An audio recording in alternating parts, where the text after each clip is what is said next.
A step back to my childhood, reliving moments that I hold dear, getting to experience something again, but still have it feel like the first time. This was all the things that I felt while playing through Final Fantasy V. I have fond memories of being in computer class in high school and downloading a ROM for Final Fantasy V on my PC. Yeah, I didn't beat the game, and I also got an F in the class, but I got to experience one of my favorite Final Fantasy games for the first time. So, who's really laughing now, Mrs. Beverly? Almost 20 years later, and I finally got to finish one of my favorite Final Fantasy games. It's crazy when thinking about how many years have passed and how a game this old can still feel so fun and refreshing. Final Fantasy V brings so many new additions to the series and continues to push the boundaries of this beloved franchise, while having a similar story in comparison to some of the previous games. I think 5 does a fantastic job at taking it to new heights. 5 is also the first time I felt any real emotion towards any of the characters, from tearing up to sad moments and smiling at heartfelt ones. Final Fantasy V is easily one of my favorites in the series.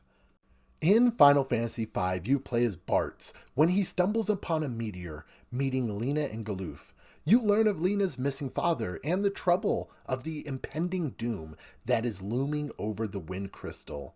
Bartz decides this isn't what he wants to do and leaves, only to cross paths with Galuf and Lena again, before deciding to partake in this journey. With the help of a pirate named Ferris, the four adventurers set off to see where Lena's father could be and to check on the crystal.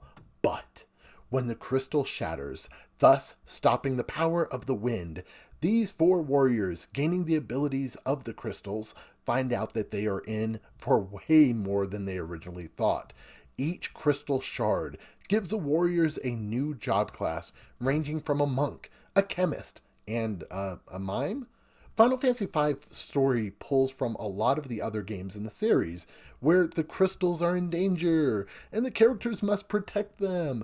And while being similar in aspects, I think it does enough to stand apart from previous titles, from characters that are so well written that you build a relationship with these characters, wanting to see them succeed and hating to see them hurt.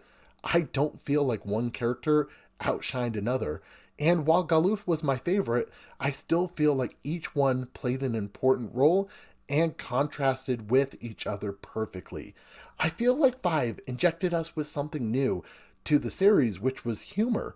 Laughter may be the best medicine, but I think it also helps in making something memorable. To be able to have scenes that make you laugh and to have some that make you cry helps balance the journey into something that will stick with you for a long time. Final Fantasy V also brings a lot of new features to the series and also the Tomberry. While taking the job system that was introduced in 3, 5 expands it and damn near perfects it. Gaining abilities within these jobs and being able to master these abilities, once mastered, you get to move them over to other jobs and potentially build your own dream job with the freelancer, slotting whatever abilities you want. Continuing with the ATB system, this turn-based JRPG has a lot going for it. I've touched base on the bestiary in previous games, and I feel like 5 is probably the strongest of the first 5. Very little reskinned enemies, and quite a bit of difference in models to make them stand out. Also, adding the Tonberry to the game was Square's way of trying to induce nightmares. Gameplay is solid, but if you've played any of the previous 4, it's not a lot different between the battles besides different strategies and new types of areas to explore. You got a submarine this time, so that's pretty dope. The game features many miserable bestiary entries, chests, blue magic entries. There is a lot to be missed, but there's also a lot to explore. This is part of the reason I would suggest following a guide if you are going to go for the platinum. That way you don't have to replay the game for missing a single chest or enemy. There are some in-game bosses that can be pretty tough too. They require a solid strategy and some strong characters and equipment to beat.